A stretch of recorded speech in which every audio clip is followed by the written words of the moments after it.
好，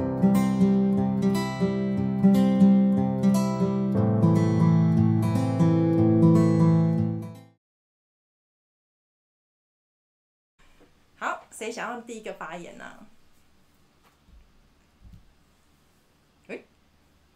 好，那我决定了，我们就来邀请我们的 Lucy 好不好？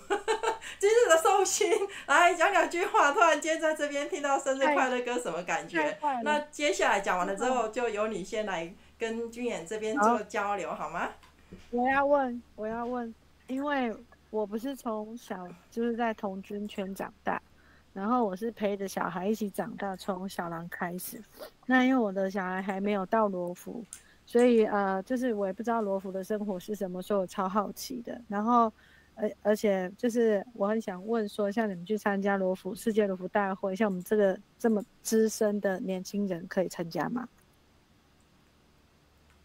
他没有年龄限制？罗浮的年龄在介于18到26岁之间，所以只要是这个年龄段之间的话，都可以参加罗浮的活动。那如果是超过26岁的话，参加罗浮活动就会是以工作人员为主，就是所谓的 IST。那其实像是明年2025年在葡萄牙举办的世界罗浮大会，就是我也会去参加，这样对。所以我那时候就是以参加人的身份。就是 IST 的部分，就超过26岁就是 IST 就对了。对。好，所以意思就是说，像我们那种资深的年轻人，我们也是可以去，就对了。可以，只要介于年龄层，只要介于18到26岁之间，就可以以参加人员的身份来去参加罗浮活动。不是，我是说我呢，我已经是资深年轻人了，就是差不多26岁的2倍了。也可以，就是还是可以去参加罗浮活动的，就是但是你的身份就不是参加人员，而是就是国际服务队，就是 IST 对。那如果是团内的罗浮活动的话，那可能就会是顾问或者是工作人员的角色了，对。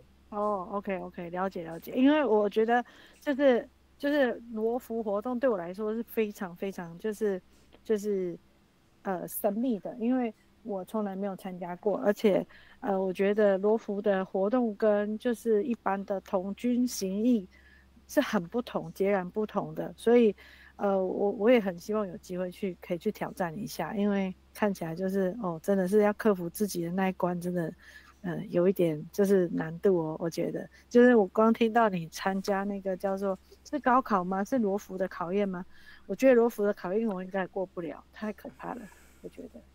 我觉得罗浮的多元性跟方面性比就是在团内受训练或者是在团内进行活动而言来得多很多，所以我非常鼓励就是升上罗浮之后可以尽量参加各式各样的罗浮活动，因为你可以认识到各式各样的各团的罗浮都在做些什么，以及跟各团的罗浮来去交流，这是一个蛮好机会来去拓展自己的视野的，因为毕竟从小到大都在自己团内长大的话，你不会了解到外面的罗浮都在做些什么。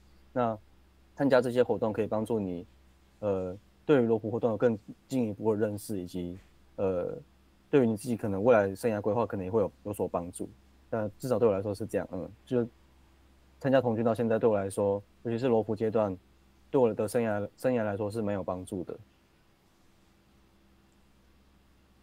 OK， 好，那团长没有开到麦克风。对，好，麦克风声音呢？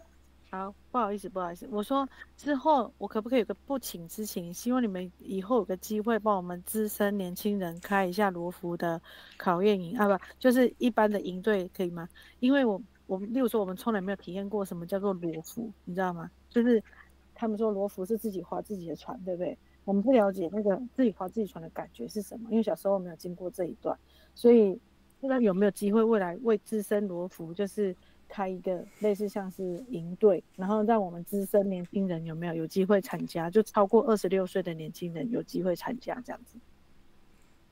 应该还是，你对我参加罗浮目击太凶狠了吧！罗浮都不知道长什么样，要参加罗浮目击这太刺激了哦。但是那的确是一个非常好的媒介是这样吗？其实虽然罗浮是说，对不起哦，我好像有听过那种过期罗浮，有没有那种营队，你知道吗？我觉得很新鲜呢，所以，但我那个时间我没办法去，我有机会我也想参加。那虽然罗浮的标语是说派到your own canoe，就是划自己的独木舟，但其实，它的意思并不是说每个人都自己划一艘，就是每个人划自己独木舟自己前进的，不是这样。就是它的这个意思的宗旨是说，你可以自己去尝试不同的事情，发展自己不同的兴趣跟志向。对，那其实罗浮活动还是群体大家一起前进的感觉。那派到your own canoe其实就是指，有很多不同的事情跟挑战你可以自己去做选择跟来去尝试这样。对，谢谢你的回答。不会我希望你有一天帮我们过期的这种罗浮，帮我们办个活动，让我们参加。那个罗木机那个什么，那个太困难了，就是弄一个简单的给我们去感觉一下，我觉得蛮好的，真的。好，我们听到了，就是非常强烈的在许愿哦，这是生日的愿望是吗？好，我们就看线上在这边有多少有20几位伙伴有听到哈，也许这当中可能也许某人就实现你的愿望也不一定哈。好了，那我们祝福谢谢露西的愿望可以实现哦。谢谢哦，这是我今天的生日礼物，就是有机会参加过期的罗浮活动哦，因为我是过期的罗浮，对，过期的。好，这个愿望还蛮特别的哈，就是好哦。那我们接下来下一位呢，有谁要来跟我们军远这边做交流或是反馈呢？觉得他今天的这一场听了之后有什么样的收获？觉得还蛮棒的哦。好了，我们文君在哪里？借我看一下。对，文君在这。好，请说。他的背景他不是童军，也不是行役，但他在适龄的时候对罗浮有兴趣，对童军活动有兴趣。那么我们的伙伴会给他什么样的建议？是指说他没有童军的相关背景，但是他对童军有兴趣，想要尝试吗？对，他刚好是适龄罗浮的年龄。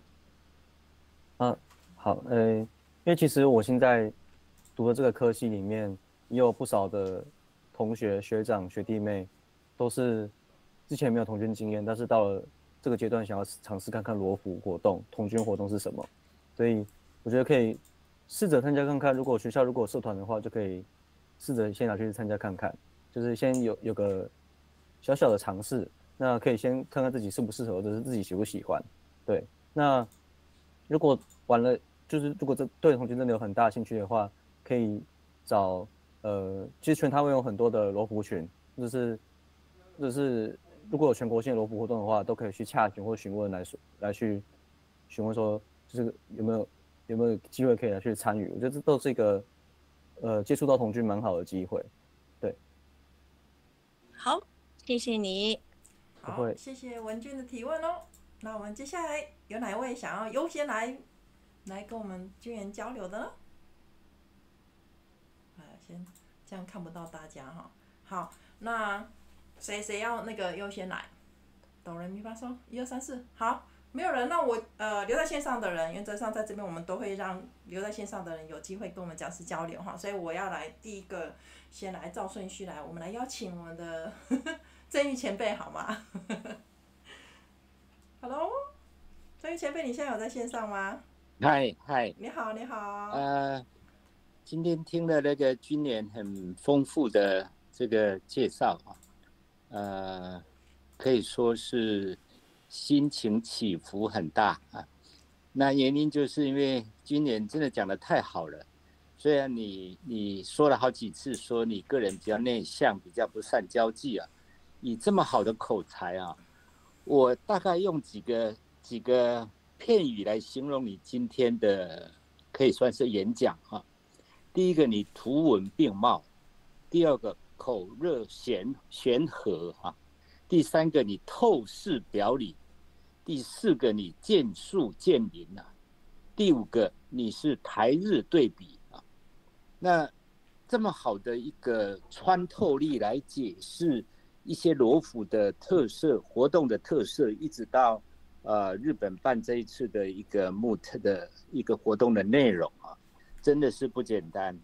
那不过就是说我往往好话先讲哈，后面我觉得你这么棒的一个活动，但是你似乎整个演讲的内容当中的那个系统性啊，可以再注意一下哈。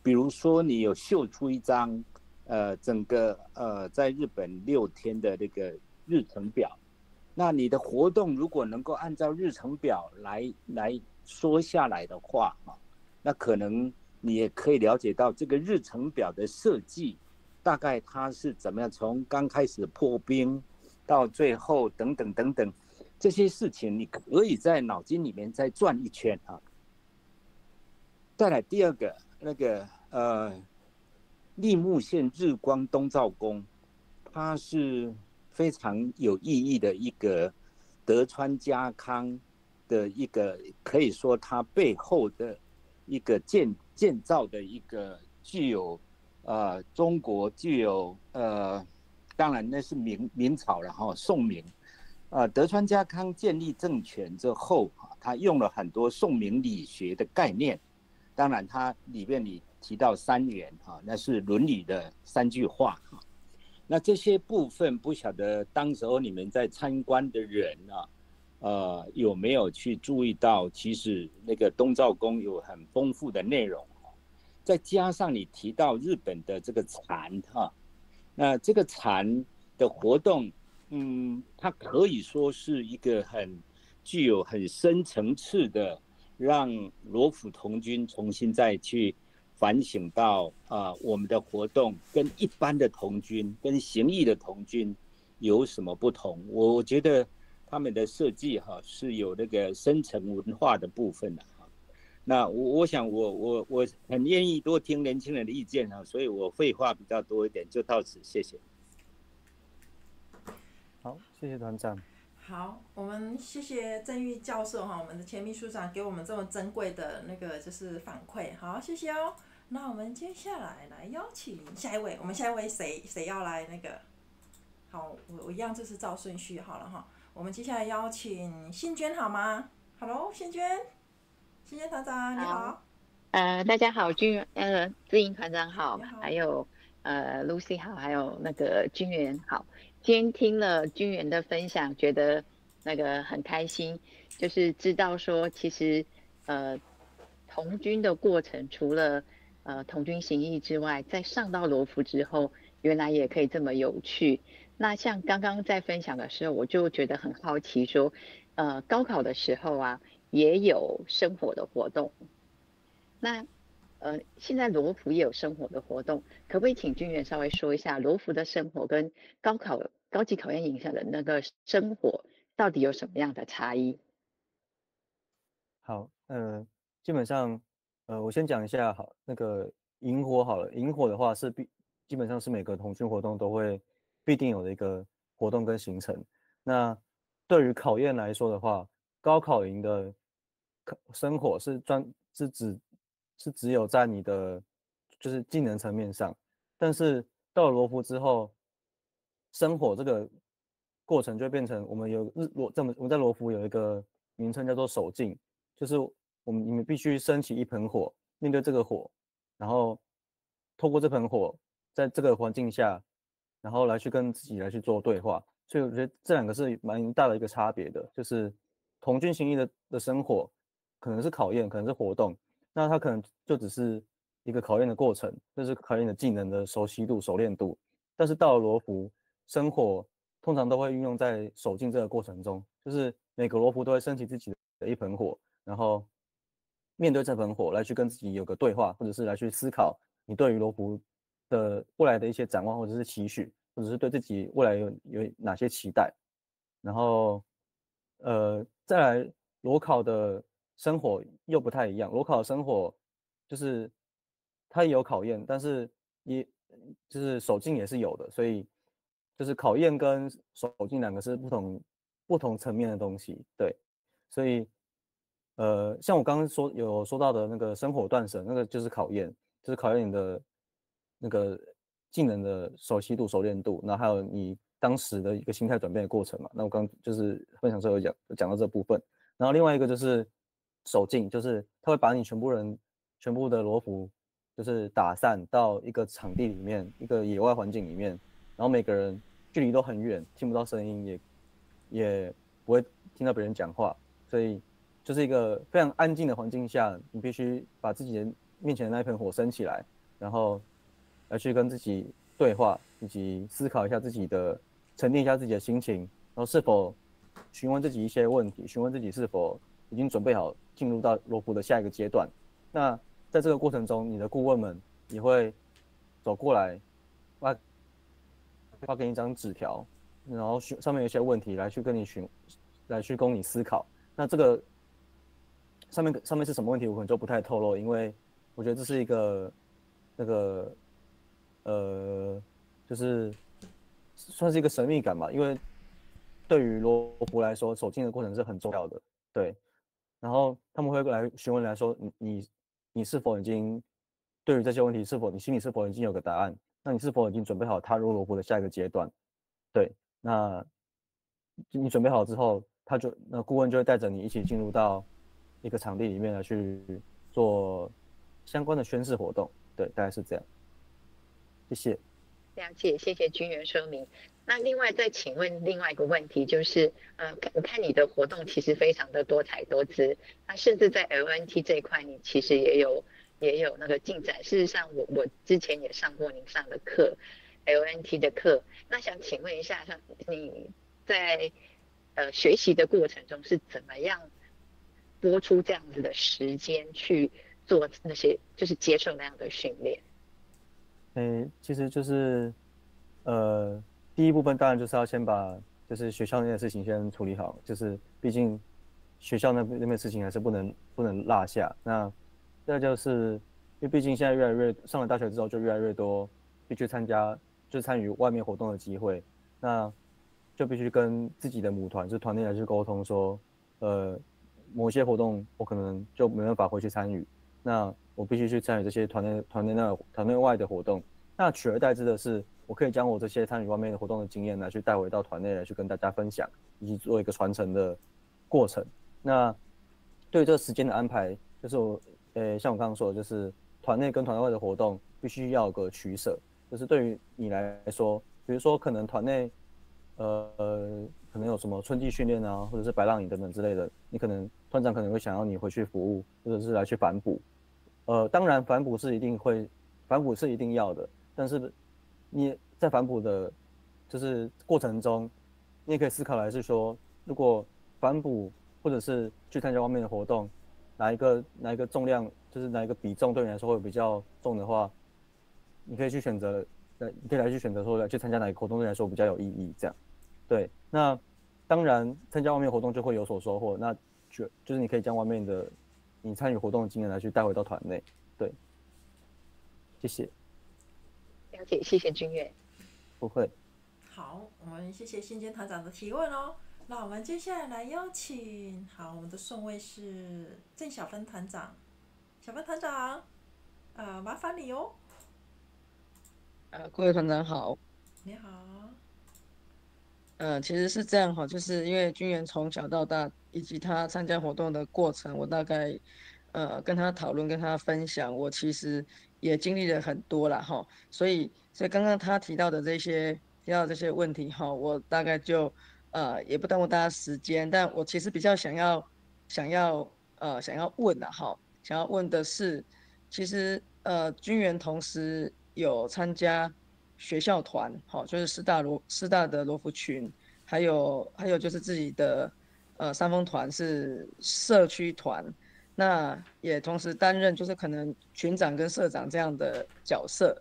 那我比较想要知道说，因为毕竟到了罗浮这个阶段哈，那年轻人其实都很忙，都很忙。那尤其又在参加童军这样子的一个过程，那当你遇到你在对一个活动，你在带领，你在推动的时候，你有发现难免有力不从心的时候，那这个时候你怎么去克服？因为毕竟上了大学之后，就必须忙于学校内的社团事务，比重会比较重一点。那团内的活动可能就比较少会回去，那就是必须要这个做个取舍。那对于就是筹备活动的时候遇到挫折的时候，我的做法会跟我的其他的伙伴们一起讨论跟沟通，因为我知道只有自己一个人的话，问题没办法被解决。我自己一个人想半天想破头，可能也不一定会有个解决方式出来。所以我的做法就是，我知道我的身后还有一群工作伙伴以及我的很要好的伙伴在跟我一起举办这个活动，那我就可以寻求他人的力量来去帮我解决掉这个问题。对，所以我觉得，适时的来去寻求他人的帮助，并不是一件坏事。就是，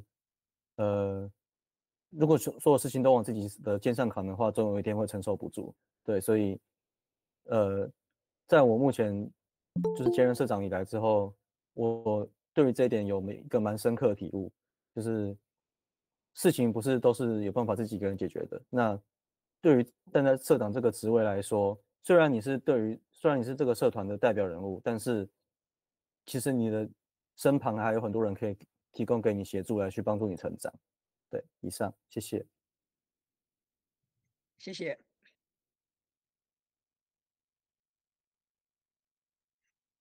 志颖团长没有开麦克风。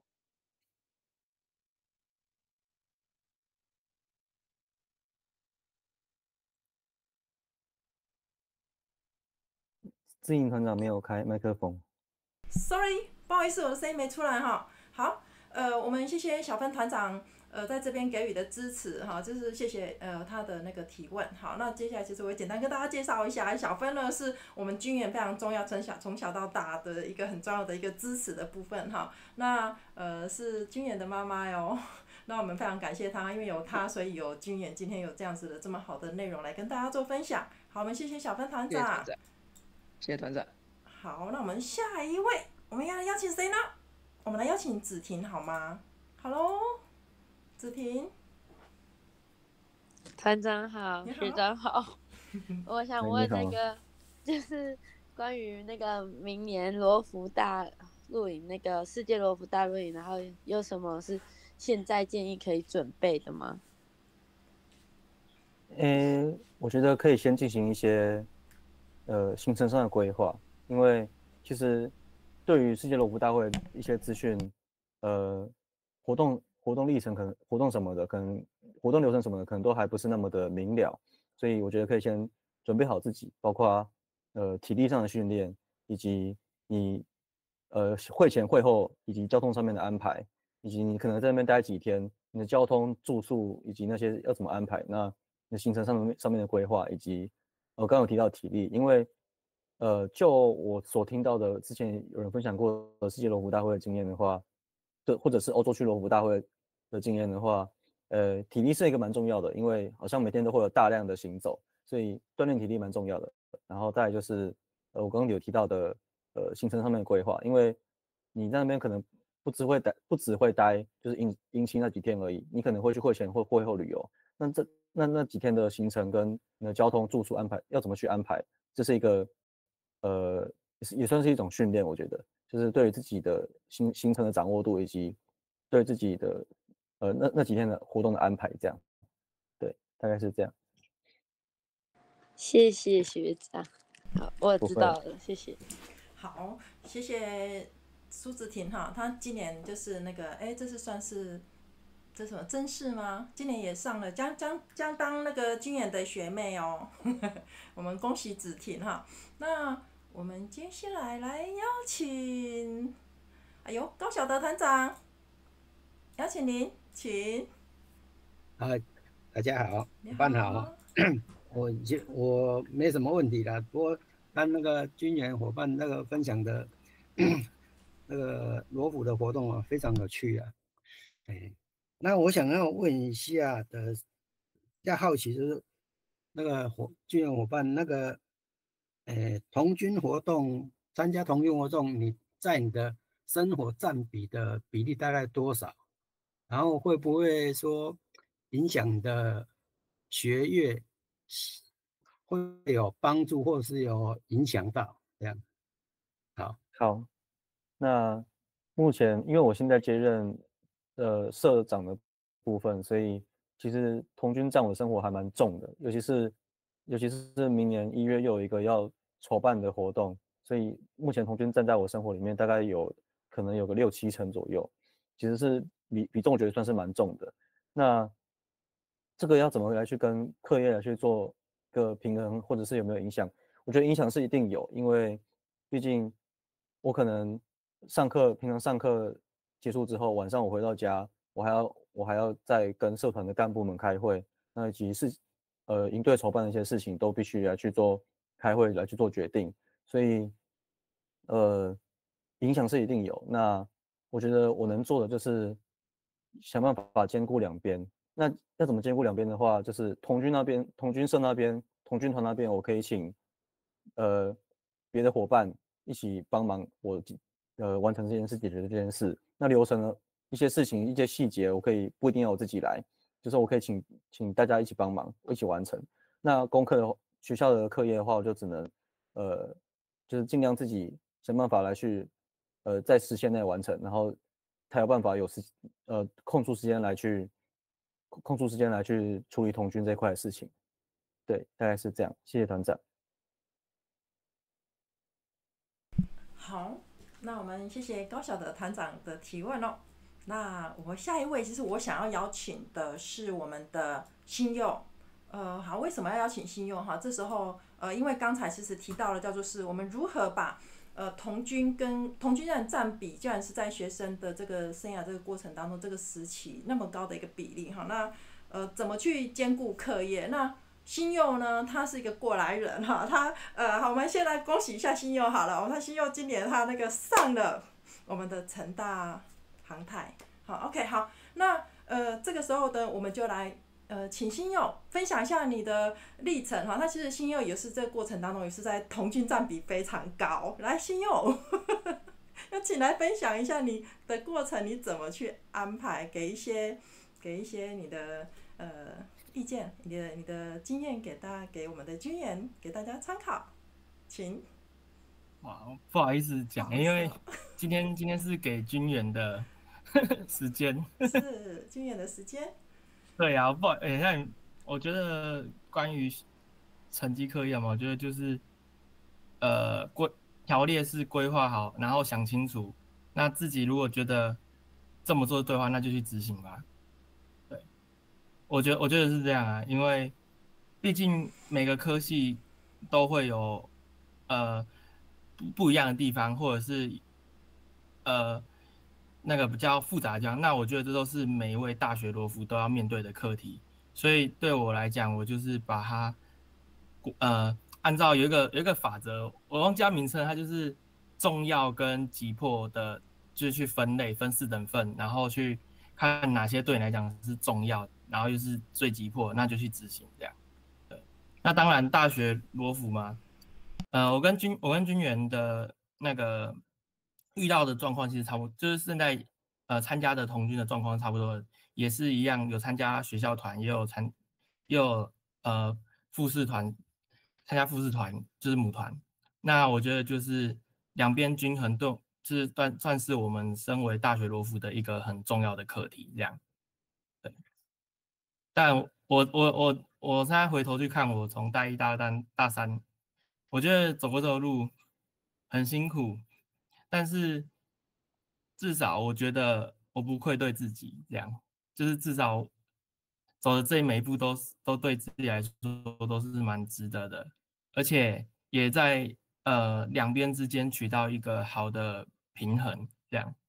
然后我之前就题外话，我之前就有听过那个师大的军员，然后就很想要去找军员认识一下，因为我会听我们团也有伙伴读师大，然后就有听到就是说那个军员就是除了在师大以外，然后他自己本身是三峰团出身，那就是了解后也发现哇，也是一个很不得了的童军人。对，那很高兴可以就是听军员伙伴在这一次就是演讲的一些介绍，也趁机了解了日本罗浮大会的活动。之后有机会的话，也想去看，就是去日本啊，或者去相对便宜的国家去参加他们童军活动。对，好，谢谢伙伴。好，我们谢谢新佑哈给我们的回馈哦。那会后我再帮你们2个互加好友一下哈。那个星佑可以那个邀请我们军远参加你的航太营，寒假。好，那就看看好。那我们接下来我们下一位，我们来邀请祖儿好吗 ？Hello， 祖儿你在吗？麻烦你喽。祖儿在吗？好，没关系，待会你OK， 好，来，请。我是那个，我是三丰的，然后呢，就是没有我就想说，听军员讲啊，就是可以学到很多东西，然后也是来这边就是可以跟大家一起学习。然后我们想要问说，形意跟罗浮是有什么差异？这样子，最大的差异在哪边？好，形意毕竟还是以团内的活动、团内训练为主。那形意毕竟也是一个进程，就是包括世纪长城国化的那个进程的一个过程跟阶段。那到了罗浮之后呢，虽然说罗浮有自己的进程，但是罗浮的年龄毕竟从18岁到26岁这段时间之久，所以我觉得可以在这段时间呢去尝试各种不同的事情，比如说参加团内的罗浮活动，像是全国罗浮大会或者是巡长年会等等的，都可以有不一样的视野跟见识。对，那虽然说待在团内可能会比较舒适、比较自在，毕竟是自己的同温层舒适圈。那我觉得到了罗浮之后，你不妨踏出去外面去看看外面的活动、外面的视野。那我觉得我相信会带给自己会非常有个不一样的体验。那我觉得这2个最大的差别就在于探索自我这块吧，因为我觉得罗浮最大的宗旨就是在探索自我跟认识自我上。那这个可能在罗浮阶段之前是比较不被重视的，对。那我觉得到罗浮之后可以好好体验一下何谓罗浮，那罗浮活动都在做些什么，或者是外面的罗浮活动、全国罗浮活动都在做些什么。那有机会的话，甚至可以走出台湾，走出去外面来去尝试看看不同的活动。那我相信这个也会带给自己非常不一样的回忆跟感受。那这都是我觉得身为一个罗浮，就是身为一个罗浮的特权吧。我觉得，因为只有当你身为罗浮这件事的时候，你才有办法来去尝试这些不同的挑战跟事物。对，谢谢。好，谢谢祖儿的提问哈。那我们接下来我们来序位来邀请雅婷好吗 ？Hello， 雅婷。嗨，大家好。你好。谢谢军远今天的分享。那我想要问一下军远啊，因为你会不会想要离开童军，然后体验一般大学生的生活？那因为我们团也是有那个从小一直待在童军，然后他上了罗浮之后，他有一天他就跟他的爸爸妈妈说，我想要离开童军团一阵子，然后去体验一下一般大学生到底是怎么活的，就是没有童军的生活的日子。然后再回来童军，然后看看有没有什么不同的反思或体验这样子。那还有另外一个问题就是，你同时有社长跟群长的身份，那你会不会觉得有时候会觉得做事容易做人难呢？那你要怎么调整？谢谢。好，那第一个问题是，就是会不会想离开童军一阵子？我觉得是会的，因为毕竟在童军这么久一段时间，还是会有疲乏的时候。那其实，但我觉得，对我来说，要离开童军已经不是一件容易的事情了。就是我现在身处于这个科系，身处于这个环境下，就比较难跟童军有个分割，跟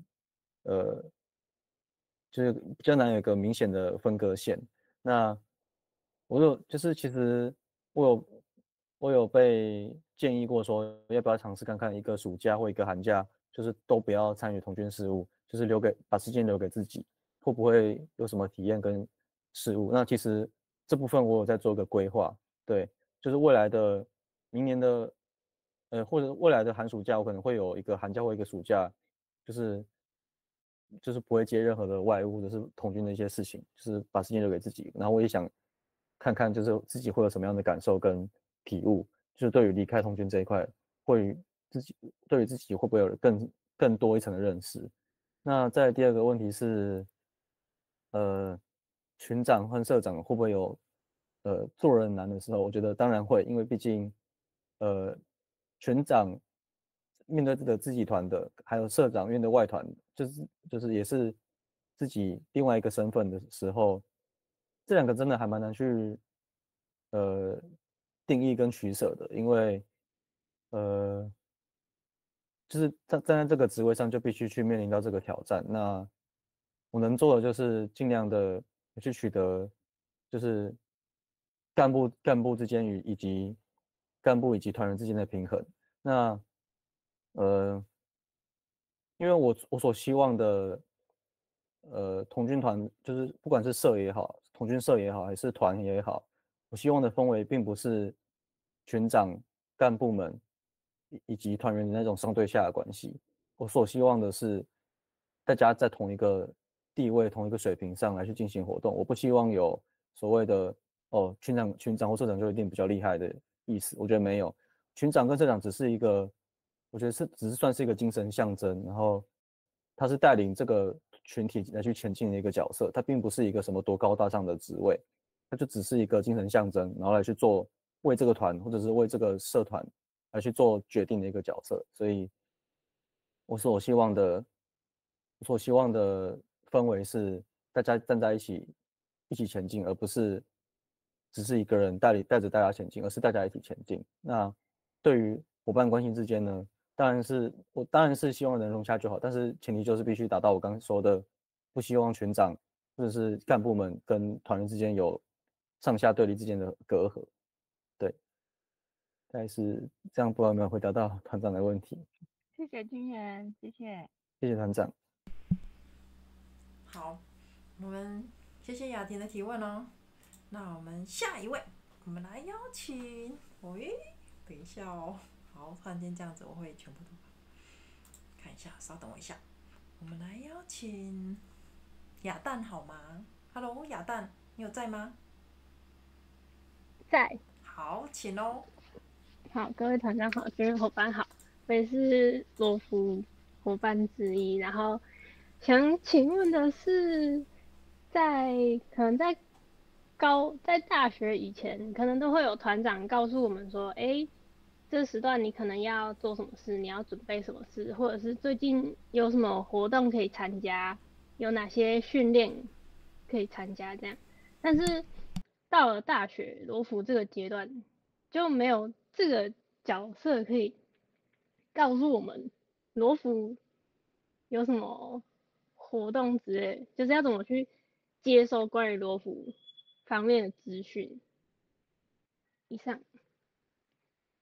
好，那这部分的话，我觉得其实跟我自己目前的就学环境也有关系，因为毕竟我是就是公领系的，然后再加上我自己的母团有时候也会就是会丢出许多不同的资讯，或者是我自己也会有时候会去关注一下，像是罗浮青年委员会，或者是中华民国童军总会的一些活动或者是官网，来去看看有什么罗浮可以进行的活动。然后再来就是我会去留意，可能像是罗浮考验营会是什么时候，北中南区，北区裸考、中区裸考、桃区裸考等等之类的时间会是什么时候？那就会去留意说这个时间，会有什么，大概会有什么样的罗浮活动。那再来就是，向各种不同的伙伴询问吧，因为毕竟我现在处的这个环境里面，还是有蛮多来自不同地方的罗浮。那我也会询问他们说，附近最近有什么活动可以参加，或者是最近有什么训练可以一起就团去报名啊之类的。那彼此都会互相互通有无的感觉。对，那像是我之前就有被推坑过那个裸考营，还有那个虽然说不是罗浮活动啦，但是就是服务员的基本训练，就是那时候大家就会一起纠团问要不要一起去。那对于获得这个资讯的话，我觉得就是，多询问吧，因为我自己也就是这样子来去获得罗浮活动的资讯的，不管是问身边的伙伴也好，还是问以前的团长也好，我觉得都是给自己增加参与活动机会的一个方式。对，谢谢。好，我们谢谢亚蛋喽。那我们接下来邀请仲轩好吗？仲轩有在吗？喂喂，你好。你好，各位伙伴好，我是新北市新泰赤翼童军团的仲轩，然后在童军绰号叫喜鹊，然后感谢军人的分享，我自己有兴趣参加这场来聆听这一场就是讲座的原因，是因为我之前参加行义幕章的时候有上了你们团邱应景团长的课，就他那时候介绍给我们 SDGs， 然后深受启发。然后也看到了你们团就是在 IG 上面的一些关于 SDGs 的一些操作，所以今天就很好奇，想要听听看就是山峰团的伙伴的分享。然后时间因素，所以我单纯给反馈好了。就是我刚才听到军人的分享，我觉得有3个故事对我来说，深受启发，然后我很喜欢。一个是在高考的时候，就是看到萤火大家一起同乐的那一个画面。然后第2个是在裸考生火的时候，那个绳子断掉的时候，然后和伙伴在生火前一起帮忙的这一个一起度过挑战的这个过程。然后第3个是在罗浮大会的去日本的罗浮大会的时候，去看到不同文化的东西。因为罗浮有4大活动，其中1大活动是跨文化旅行，然后我有在这个跨文化旅行的这一个分享当中听到一些就是对我来说很新奇有趣的事情，然后其中我觉得特别印象深刻的是那个鼓励表演完成的那一段，就这3个故事的分享让我感受和想象到很有意义感的画面，就对我来说这些都是很值得聆听和分享的故事。然后最后也在军人和别人的回应当中，就是你有提到好像有提到一个态度是有些事情可能自己未必一个人能够去克服，但是我可以去找我的伙伴去寻求帮助，然后这一点让我感受到很大的收获和启发，然后也让我感到就是童军去学习团队合作和能够一起的那一面，就大家一起完成某件事的那个感觉那一面，就是这些部分是我今天的演讲我听到的对我来说特别有收获和好的部分。那最后就表示感谢和祝福，就祝你未来的罗浮之路和童军之路有更多这样子的画面发生。然后我很喜欢这场演讲，然后谢谢你的分享。那以上，谢谢。好，谢谢伙伴。好，谢谢仲轩帮我们做了一个就是蛮完整的一个简短的一个今天的一个简单的一个重点的一个概要这样来反馈。好，我们谢谢您的收获哦。那我们接下来来邀请我们还有谁还没有邀请到呢？让我看一下好不好？露露好吗 ？Hello， 露露在吗？哎，没有声音。好，露露待会如果有在的话，再那个随时发个声音一下。那我们邀请百宽好吗？百宽有在吗？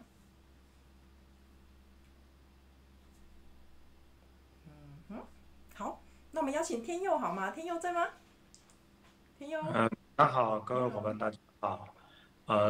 听了你的分享，我觉得收获蛮多的。那想请问一下，就是你在罗浮的阶段，觉得说，因为毕竟这几年的罗浮人口，都算蛮少的。那你觉得说要怎么去吸引行义或者其他的伙伴会愿意加入罗浮这个行业里？谢谢。我觉得最重要的是要愿意回来，因为其实我目前所处的山峰的这个团也有这个问题，就是大家从行义升上罗浮之后，就各奔东西，就不太会再回到母团来进行活动，都分散在台湾各地。那我觉得就是我觉得团内要塑造一个气氛，就是要让伙伴们愿意回来。因为其实就我的经验来说，其实我身边很多伙伴会愿意回来，都是因为人的关系，就是因为有这些人在，所以他们愿意回来。那其实我们举一个我的过去的经验好了，就是像是我们团每年都会举办一个岁末活动，那岁末的时候，我们通常就会让各地伙伴都会回来，大家聚一聚，一起聊天，看看表演，或者是上去表演之类的。我觉得这是一个蛮好的契机，就是你回来，你就可以遇到一些这些跟你一起长大、跟你一起参加童军这么久的伙伴跟人们，这是一个蛮好，我觉得这是一个蛮好的契机。对，就是最主要的动力，我觉得应该就会是人。对，因为就像是我现在目前会愿意回去，就是会愿意继续参与罗浮的活动的很大原因也是因为人，也是因为伙伴。伙伴情谊一直是我觉得在童军运动中最重要也最不可或缺的一个动力，也是我目前参加童军到目前最大的动力之一。对，所以要怎么让罗浮回来的话，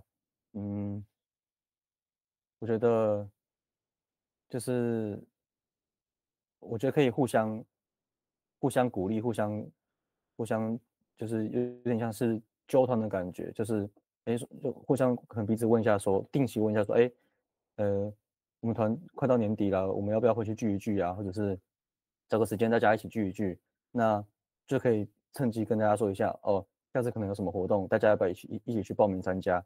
我相信以团体或者是以伙伴的身份，大家去参加活动，大家可能会比较有动力要去参加。对，这大概是我的回答，谢谢。谢谢。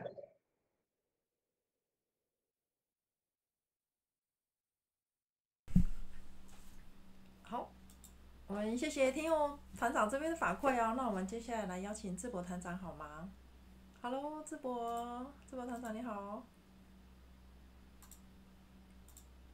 在吗？好，有时候我们团长他比较忙，晚上时间比较忙，他可能挂在线上，他可能没有在。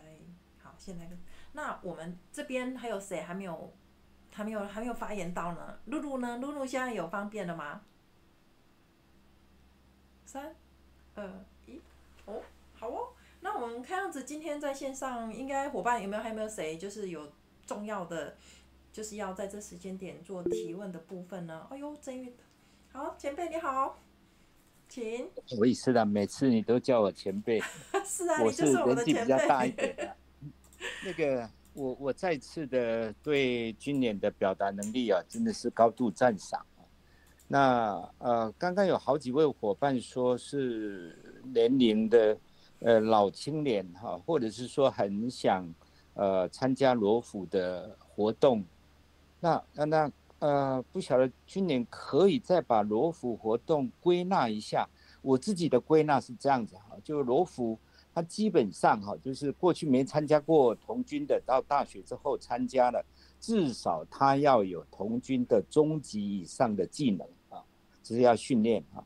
第二个，他要去反思我参加童军活动我的意义在哪里，我未来怎么去实现童军的精神。第三个，要广泛的去参与到一些比较比如说拓荒啊或者是守禁啊这些比较罗浮的特有的活动，而是不是一个队哈，在罗浮它是用群哈，顶多4个人要去完成8个人的事情哈。再来就是要社交活动哈，然后要有自己生涯的一个规划哈，这几点大概是我当年参加罗浮的时候我觉得重点的部分啊。另外刚刚也提到了，就是说我们到底要不要一段时间放空，然后去看看别人，看看校园里面办得很成功的其他社团，我们也要去观摩别人一下哈，人外有人，山外有山哈。那社会的各种精英的团体也很多啊。那我们参加了童军，就要把童军最精华的东西尽量的多看多读多体会啊，而不是每天好像在做一些很 routine 的一些工作而已啦啊。那这些我觉得是罗浮这个阶段里面的一些特色，不晓得军人同意吗？那其实我刚刚在第一回的时候，我跟你提到的是说，你从禅的那个活动，你体会了什么？或者是说从东照宫的那个活动，你自己的感受又是什么？是不是可以请你进一步表达一下？谢谢。好，那其实那时候在进行禅定的时候，我当下体会到的是我心灵的沉淀。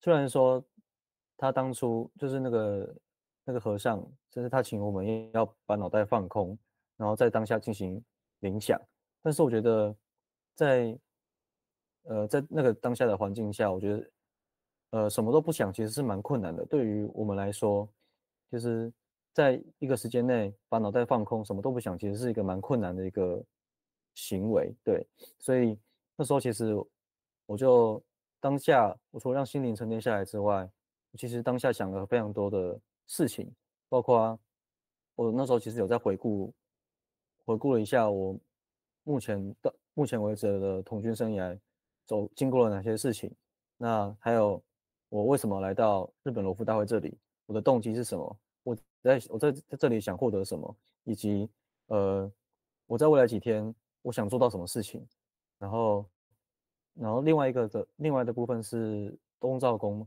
那东照宫的话，其实当下有听到那个，就是他有那个公司有跟我们分享，就是它其实是个中日文化交融的一个非常重要的场所跟场域。那其实当下感受也蛮深的，因为毕竟在别的国家看到一个这么具有历史意义跟这么具有历史文化的事物跟遗迹在，那当下的感受是，我觉得是惊叹吧，就是对于这个东西能走在这么长的历史长河中，我是一个蛮佩服跟蛮敬佩的一个心情在当下，大概是这样，谢谢团长。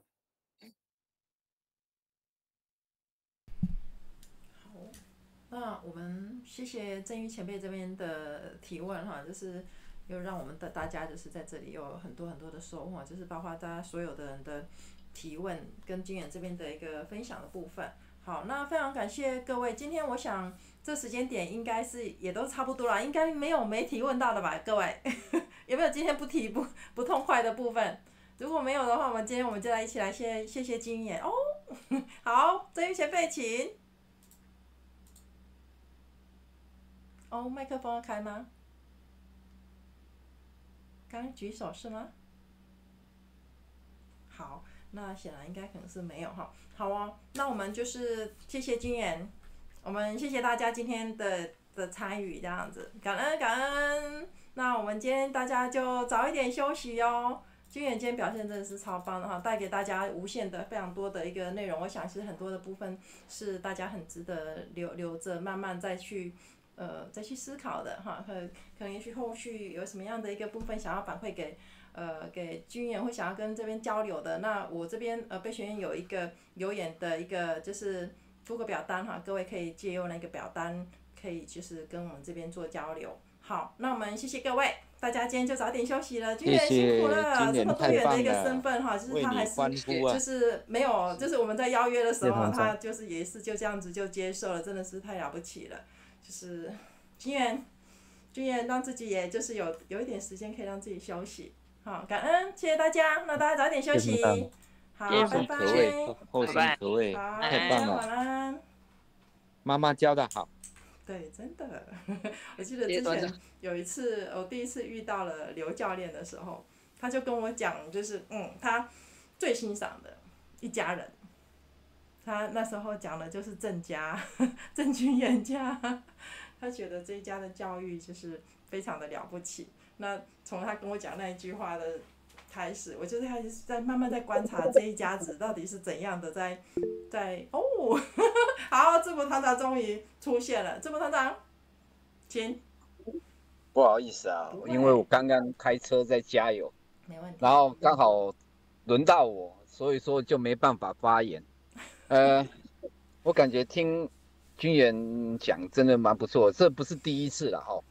那当然说实在，刚刚有一个26岁double 的团长有在问哦，罗浮活动。事实上，群长年会的话来讲话，应该啦哈，应该可以参加，服务员都可以啦。然后再来就是罗浮的话，事实上它还是有分呐、超过几位的话就是观察员嘛，对不对，军员？我印象中是这样，没错。但是因为我自己个人本身还没有参加过那个群长年会，所以你还没有参加过群长年会哦。对，所以我对群长年会，那你是参加罗浮大会啦？对，但是罗浮大会我是工作人员的身份，对。是。哦，那你还参加过罗考？现在目前是服务罗浮？我现在是授衔罗浮。哦，你现在是授衔罗浮。哦，那所以说，还没有去考服务罗浮就对了。对，还没。哦，那你在讲的这个生活的这个部分，烧绳子的这个部分也蛮精彩的，但是理论上讲起来的话，它是应该是给你三支火柴而已嘛，对吧？对，每一次考验都是3支火柴而已。对了因为这个才是重点啊，因为除了考技能以外，事实上这3支火柴的压力也很大啦。好，那谢谢啦，因为今天我有听你在讲，然后我感觉分享的也蛮不错，蛮到位的。然后事实上罗浮活动的话，都是要靠罗浮伙伴们自己去发挥啊，而且也要伙伴们自己用心去设计啊，因为这变成可以在童军里面去学习到如何去创造多元的发展啊。那我感觉罗浮团的罗浮群的特色的话，每一个学校也都有。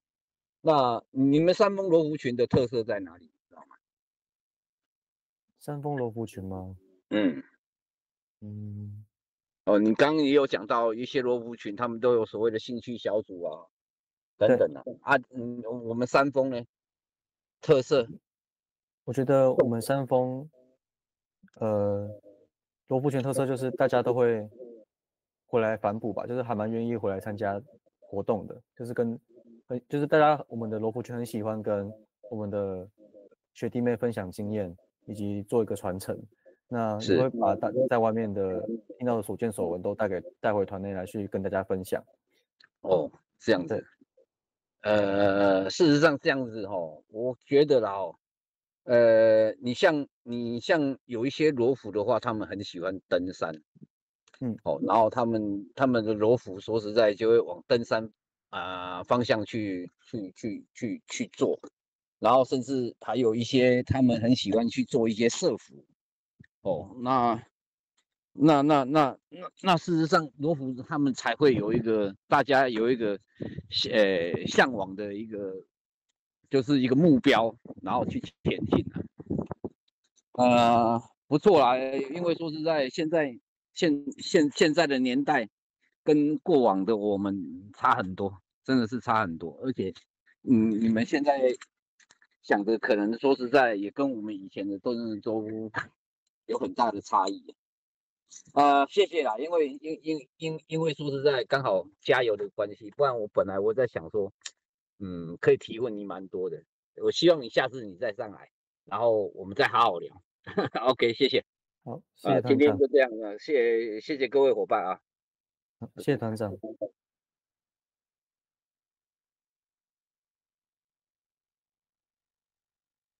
团长你没有开麦克风。不好意思，好，现在时间已经来到10点48分了，我们不再用军演的时间，我想其实就早一点休息。那今天其实真的非常感谢，今天的内容实在太精彩了，包括会后的这些 Q&A 的部分所以我在想，就是如果军演这边没有特别考量，我想其实我们后面这一段我们也试着也可以让它可以是在让它是发布的部分。你这边有没有问题？会后的部分？没有。没有哈 ，OK， 好的，那我晓得了，那我们就今天大家到这里咯，就不让大家提问了，我们关闭了，关闭了，今天关闭了，谢谢大家。君远，你可以下线了，不用再等，你不用等他，你直接就下线了，没问题。好，谢谢团长，谢谢小飞团长，那个今天大家早点休息啦。好，谢谢伙伴，谢谢团长。我们谢谢曾玉前辈，就是今天又上线了。曾玉前辈，你下来旁边讲话。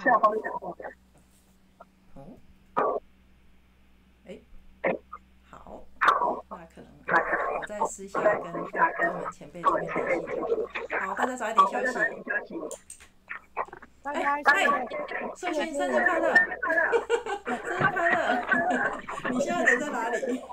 在哪呀？好 ，OK， 好吗？那我们再联络了，拜拜拜拜。你还没回应我哎。要，我要回应你。对呀，你还没回应我。这杯子我家有一个，这杯子我家有一个超大容量的。好，拜拜。好，直播晚安。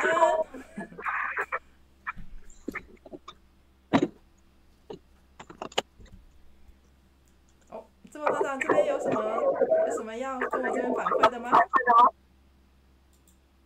没有。好，那我关掉喽。好，拜拜。谢谢你。拜拜。